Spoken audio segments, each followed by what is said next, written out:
el año 2017, el reconocido periodista Humberto Jara, autor de exitosos libros de no ficción, publicó el libro Abimael, el sendero del terror, bajo el sello Planeta. Esa investigación sobre el siniestro cabecilla terrorista Abimael Guzmán, líder del grupo terrorista Sendero Luminoso, ha sido reeditado nuevamente con 2 capítulos adicionales. Como no podía ser de otro modo, uno de esos capítulos gira en torno a su muerte, acaecida hace poco. Justamente sobre este interesantísimo libro que combina el rigor de la investigación con la destreza en el manejo del lenguaje, de la prosa, conversé con Humberto y quiero compartir con ustedes dicha conversación. Pero antes quiero recordarles, sigamos leyendo. Las librerías siguen funcionando de manera presencial y también lo hacen en modo delivery. Yo quiero recomendarles la estupenda librería Escena Libre. Pueden encontrar su local en San Isidro, en la avenida Camino Real, cuadra 10, dentro del local del Centro Cultural de la Universidad Católica. Ahora sí, sin más preámbulos, los dejo con la entrevista a Humberto Jara aquí en Letra Capital.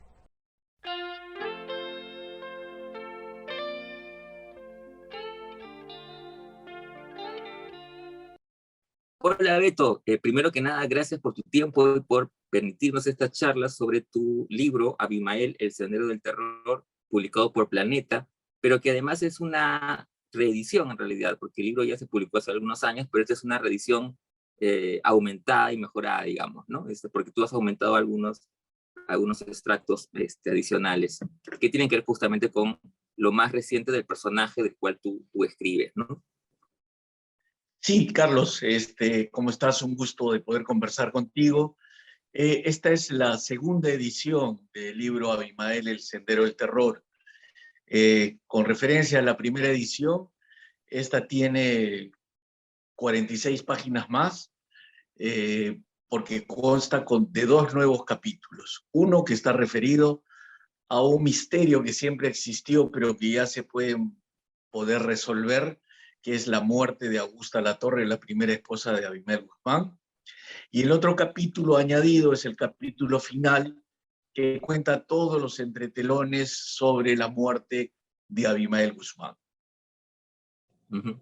Bueno, para empezar esta charla, quería preguntarte un poco por algo que a mí siempre me llama la atención, que es, digamos, los disparadores, que nos llevan a emprender un proyecto como en este caso este libro sobre un personaje tan, digamos, nefasto, para decirlo ya, digamos, de manera clara para el país, ¿no? Quería preguntarte un poco cómo surge la idea y el interés, ¿no? de ahondar en este personaje, además que te ha llevado, entiendo, 4 años de investigación, ¿no? Para finalmente escribir el libro. ¿Cómo te nace ese interés? Creo que fueron 2 las razones, una contemporánea y una más antigua. La primera es que yo me fijaba que acá en el Perú se ha conocido mucho, se ha relatado mucho, se ha analizado toda la etapa de violencia, que va desde el año 80 hasta el año 92, me refiero a la violencia de Sendero Luminoso. Pero siempre notaba que no había una pregunta que para mí es central en cualquier acto del hombre. ¿Quién era el causante? ¿De dónde vino? ¿Por qué hizo lo que hizo? ¿De quién estábamos hablando? Porque todo el mundo decía, Abimael Guzmán, el cabecilla, el terrorismo. Sí, pero ¿de dónde apareció este hombre? ¿Por qué hizo lo que tuvo que hacer? ¿Cómo se organizó? Todo eso era un misterio y me interesaba poder contarlo. Y mucho más, y esta es la razón más antigua, porque cuando yo estaba en el colegio, era un niño, Guzmán vivió un tiempo al frente de la casa de mis padres.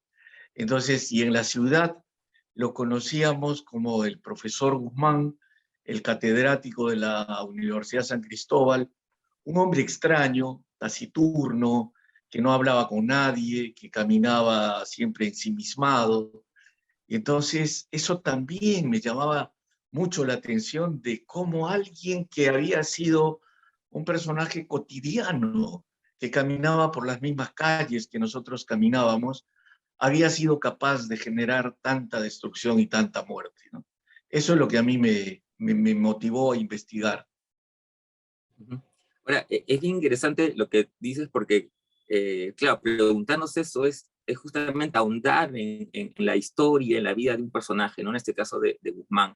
Y tú haces justamente eso en el libro, ¿no? Incluso te remontas a la infancia y tratas ahí de encontrar ciertas claves que pueden darnos a entender justamente las preguntas que tú te planteabas y que muchos nos planteábamos, ¿no? Que tienen que ver justamente con su infancia. De hecho, hay una frase que me parece muy reveladora que tú mencionas. Dices algo así como que su infancia, una infancia desnuda de afecto, ¿no?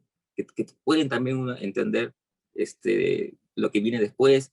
Y también ciertas cosas, ¿no? Por ejemplo, pensaba mientras leía el libro, esta cuestión, digamos, esta tendencia bélica, por decirlo de alguna manera, que se puede encontrar en la infancia cuando hay una escena que le marca mucho a él, que es escuchar en la radio digamos, el ataque alemán a Polonia, si la memoria no me falla, ¿no? Y que le queda grabado, tan es así que luego le escriben en sus memorias, ¿no? Que tú utilizas también como fuente de información para tu libro.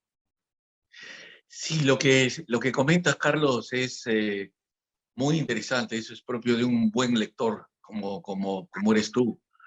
Por lo siguiente, yo siempre he pensado que nos olvidamos que los personajes que están en la política o los personajes que para bien o para mal terminan ingresando a la historia de los países, nunca nos fijamos en que son también personas, son seres humanos. Entonces, la explicación de todo ser humano o una de las fuentes de explicación del comportamiento de un ser humano está en su infancia.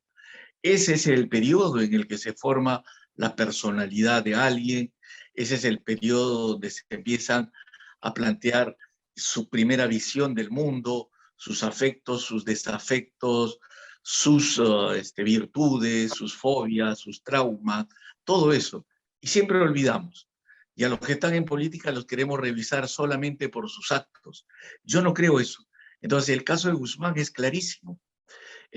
Guzmán es un hombre que en el fondo, la estructura de su personalidad es la de un psicópata. Él nunca tuvo ningún tipo de sentimiento hacia el dolor o una observación hacia la muerte. Al contrario, consideraba que la muerte era un tributo a su alucinada revolución y que correrán ríos de sangre, no es algo que cualquier persona pueda decir cuando se pone a hacer una actividad. Entonces, había un desprecio hacia la vida humana, que es una característica de quien carece de sentimientos y de empatía con sus semejantes, que es la descripción que los psiquiatras hacen de la psicopatía. Si nos trasladamos a él, él nunca conoció el afecto. Entonces, ni del padre ni de la madre. Es fruto del abandono de sus progenitores. Y a lo largo de toda su vida, recién encuentra la caridad afectiva a los 15 años y viene además de alguien tan extraño como su madrastra. Entonces, creo que eso explica mucho de su personalidad. Uh-huh. Otra cosa que también, digamos que tú has mencionado sobre Guzmán y sus personalidades, es algo que también lo he escuchado en otras personas, en otros, digamos, en filósofos, incluso eh, Salomón Lerner, por ejemplo, ¿no? Que es la precariedad intelectual en realidad de Guzmán, ¿no? No es el filósofo, digamos, portentoso, que arma toda una estructura teórica para sostener su postura descabellada, pero al menos, ¿no? Sofisticada, no, es simplemente un profesor, un filósofo prácticamente básico, porque Salomón Lerner alguna vez, y que tú también coincides con eso. Sí, lo que ha habido es que propagandísticamente Sendero Luminoso tuvo bastante eficacia. Entonces, eso de el profesor Guzmán, el maestro y guía, el pensamiento, Gonzalo, el gran filósofo de la revolución y todo eso, fueron frases muy efectivas en términos de marketing, pero no lo fueron en contenido. Yo me tomé el afán de encontrar, de buscar la tesis para, para ser abogado y la tesis para ser filósofo. Entonces, con la de abogado es una tesis bastante liviana, que yo la podía entender porque soy abogado de profesión. Entonces, pero en la tesis de filosofía me parecía tan disparatado lo que iba diciendo. Yo dije, yo no conozco de filosofía, puede ser que esté siendo injusto en esta evaluación. Y le pedí a un amigo filósofo que le diera una mirada. Y sencillamente me dijo, no, esto es un amasijo de lecturas, no entendió nada y algo es lo que ha querido poner, ¿no? Entonces, no, su calidad intelectual tampoco fue. Y es muy fácil. A ver, en el APRA, Víctor Raúl Aya de la Torre dejó una obra doctrinaria, una visión de sus ideas, del país que él quería, etc. Guzmán nunca ha dejado, no existe el pensamiento Gonzalo, no hay un texto alguno con eso. Fue un organizador de atentados, de muertes, de emboscadas, de criminalidad. Entonces, académicamente no tiene nada. Ujú. Ahora, en el libro también, digamos, hablas de una persona que, digamos, que fue clave un poco para también entender un poco el origen de Sendero y, bueno, y la práctica de Guzmán, que es justamente Augusta Latorre, ¿no? Que fue su primera esposa, si no me equivoco, camarada Nora. Eh, ¿qué, qué, qué, qué, qué tan importante fue en el devenir de Guzmán? Fue fundamental. Parte de la propaganda también senderista trataba de decir que Nora había sido una jovencita que lo acompañó. No, en realidad, Augusta Latorre ha sido tan fundamental que sin ella no habría existido el lado militar de Sendero Luminoso. Ella fue la joven que llevó a los hechos toda esta locura pseudo revolucionaria de Guzmán. Ella empezó a organizar los primeros movimientos barriales en Ayacucho, empezó a organizar los primeros agrupaciones sindicalistas y sobre todo empezó a organizar a las mujeres. Entonces, y luego se encargó de participar en las acciones armadas. Y eso fue algo fundamental porque además Guzmán, por la enfermedad que padecía, que era la policitemia, que tenía exceso de glóbulos rojos cuando estaba en ciudades de altitud, Ayacucho está en 2.600 metros, él no podía estar en la sierra mucho tiempo. Entonces, quien organizó toda la parte armada y todo fue Augusta Latorre.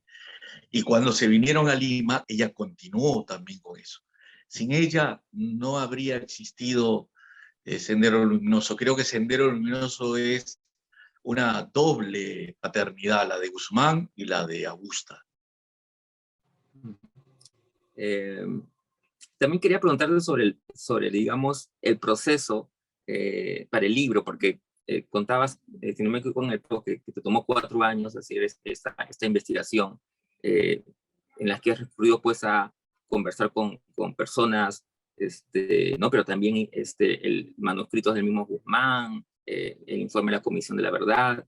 ¿Cómo ha sido ese trabajo, digamos, de investigación? Sí, ha sido bastante laborioso porque yo creo, hasta donde me es posible, que la investigación tiene que ser real. Yo a veces cuando veo libros que se siente que han hecho una indagación de ciertos hechos, a mí no me convence.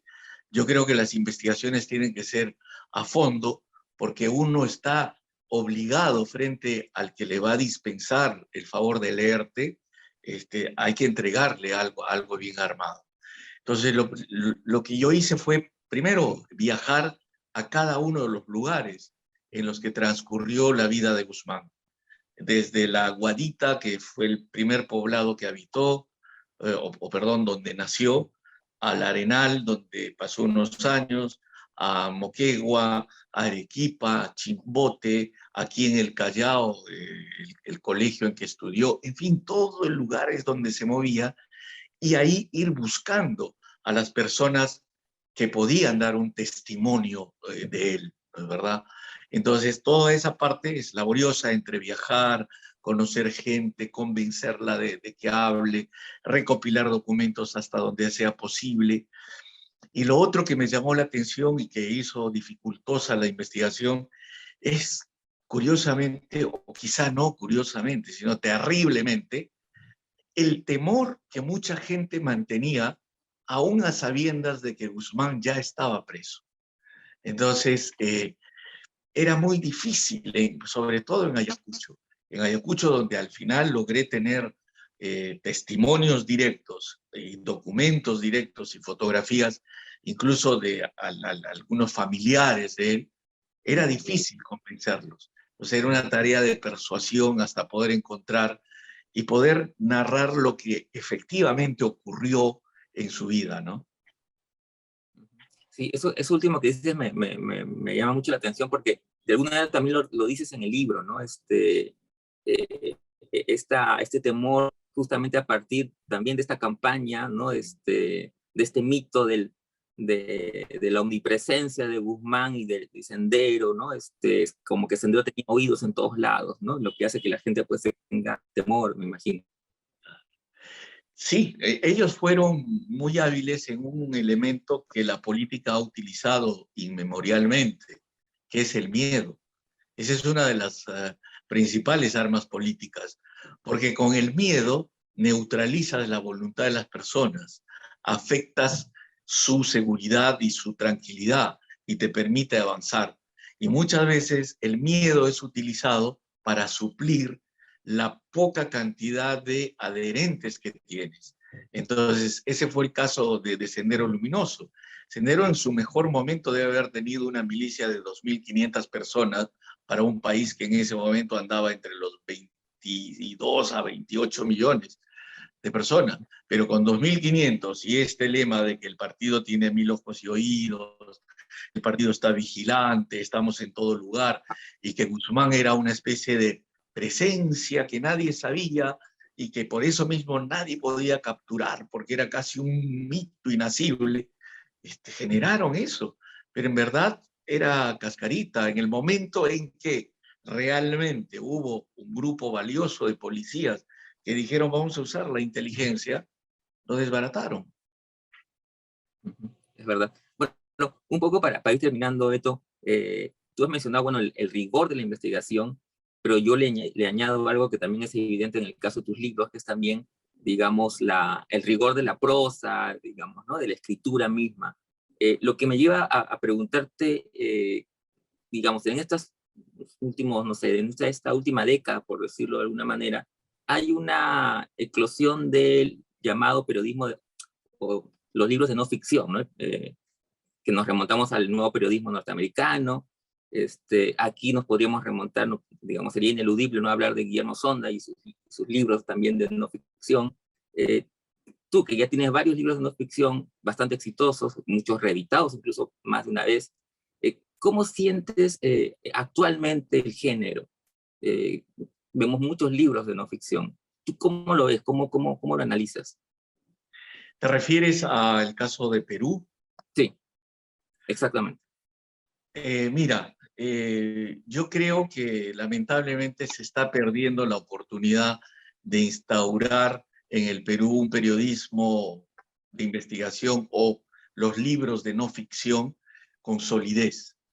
Existe, se publica bastante, pero no cumplen con los rigores básicos que debe tener ese libro.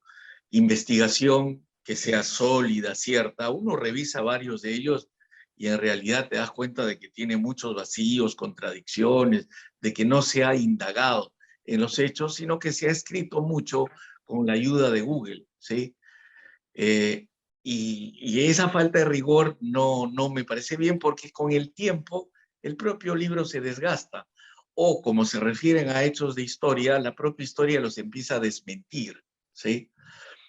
Y lo segundo que tú has mencionado y que creo que es algo que se olvida mucho, es que aquel que escribe tiene que tomarse el afán de utilizar bien la herramienta con la que va a producir el libro. Entonces, creo que un libro de no ficción es un conjunto de una investigación a fondo, una investigación real, una constatación de datos verídicamente bien realizados, y es el esfuerzo de escribirlo bien y de hacerlo con un respeto a la prosa, porque la herramienta con la que los periodistas trabajamos es la palabra y hay que usarla bien. De lo contrario, nosotros empezamos a, muchos hablan, ¿no?, del periodismo no ficción, pero no respetan a los fundadores de esto, que si uno los lee, a Truman Capote, a Meile, a Gaitalese, vas a encontrar que eran textos donde se tomaban también el afán no solo de investigar, sino de escribirlos bien, ¿no?, que era un agrado leerlos. Y por eso sobreviven en el tiempo casi como si fueran novelas. Ujú. Claro, coincido contigo, y eso no se deberá también a una especie de apresuramiento, es decir, por el tema de actualidad, aparecen libros que, claro, uno los ve y le falta rigor en la investigación, como tú dices, con el tiempo se van a caer, pues porque no van a sobrevivir o sostenerse. Y mira, sí, yo creo que es el apresuramiento. ¿Y por qué? Porque el apresuramiento en estos tiempos tiene detrás una explicación, el ego. O sea, quieren tener el libro. El libro hay que tener un respeto a lo que significa un libro. Entonces, pero no cualquiera se pone a escribir esto, ¿me entiendes? Y cuando uno ve lo que ha producido, realmente, ahora he visto, por ejemplo, mejor no doy nombres, pero alguien que está haciendo convocatoria para firmar y muestra 4 libros. En verdad, son 2 folletos. Y los otros 2, cuando yo los he ido leyendo, he anotado un montón de contradicciones. Entonces, no hay que apresurarse. Simplemente los libros existen por lo que el propio libro demanda. O sea, tú como un magnífico lector que eres, sabes que los libros, en el trabajo que se va realizando en ellos, cuando se empieza a escribir, ellos mismos te van dando su tiempo. No es que uno dice, me voy a sentar y en 3 meses lo tengo listo. No es así. No, creo que hay que frenar un poco eso para que fundemos un periodismo de investigación más serio, ¿no? Ujú. Claro, porque lo otro es simplemente traer un tema de actualidad y hacer un reportaje que podría simplemente aparecer en un suplemento más resumido y no en un libro que luego no va a tener mayor trascendencia en el tiempo. Exactamente. Y entonces, si te das cuenta, por ejemplo, hay muchos que son conductores de televisión o personajes de la televisión y se les da por hacer un libro. Y uno dice, mira, está bien, tienes todo el derecho, pero si vas a entrar a ese territorio es como que alguien se meta al de ellos. O sea, ellos no son de la escritura. Pueden hacer un reportaje, como tú dices, y ahora que lo pueden colgar en una web o estar convirtiendo en libro algo que no merece ese lugar y ese estatus, ¿no? Pero les encanta que les digan escritores, les encanta eso y la verdad la vanidad siempre será una pésima consejera porque al final todo cae por su propio peso, ¿no? Ujú. Muchas gracias, Beto. Siempre es un placer conversar contigo. No, a ti también, Carlos, muchas gracias. Es un gusto haber conversado contigo.